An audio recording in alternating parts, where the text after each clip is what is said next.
இந்த அதிகாலை விழிப்பில் உனக்கு பதில் உன்னை நான் அழைக்கும் அந்த செல்லப் பெயர் நினைவுக்கு வந்துவிட்டது. எத்தனை யுகங்கள் ஆகிவிட்டன நான் அந்த பெயரால் உன்னை அழைத்தும், அல்லது அந்த பெயரால் அழைக்கும்படி நீ என்னை கேட்டும். அதிகாலை அமைதியில் முதல் பறவையின் குரல் போல அந்த பெயரை உரத்து ஒலிக்க விரும்பினேன்.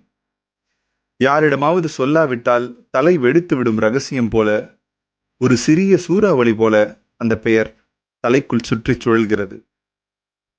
உன்னால் அந்த பெயருக்கு ஒரு புதிய இசையும், அந்த பெயரால் உன் வசீகரத்திற்கு ஒரு புதிய பரிமாணமும் கிடைத்தன. அந்த பெயர் கண்டுபிடிக்கப்பட்ட காலம் ஒரு வானவில் நிரந்தரமாக வானில் இருக்கும் என்று நம்பிய காலம். ஆண்டு முழுக்க ஒரு வசந்தம் இருக்கும் என நினைத்திருந்த காலம். வானவில்கள் போயின, வசந்தங்கள் போயின, கூடவே பெயர்களும் போய்விடுகின்றன. உன் காதுபட ஒருமுறை அந்த பெயரால் நான் உன்னை அழைத்துக் கொள்ளட்டுமா?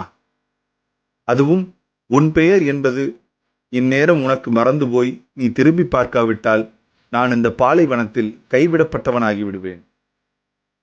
அது தன்னுடைய பெயரென்று நினைத்து வேறொருவர் மறுமொழி அளித்தால் நான் அதை எப்படி எதிர்கொள்வேன்? நீ என் வாழ்வில் இல்லாமலேயே இருந்திருக்கலாம், அல்லது இந்த பெயராவது உனக்கு இல்லாமல் இருந்திருக்கலாம். இந்த கவிதை கவிஞர் மனுஷபுத்திரன் அவர்கள் எழுதினது.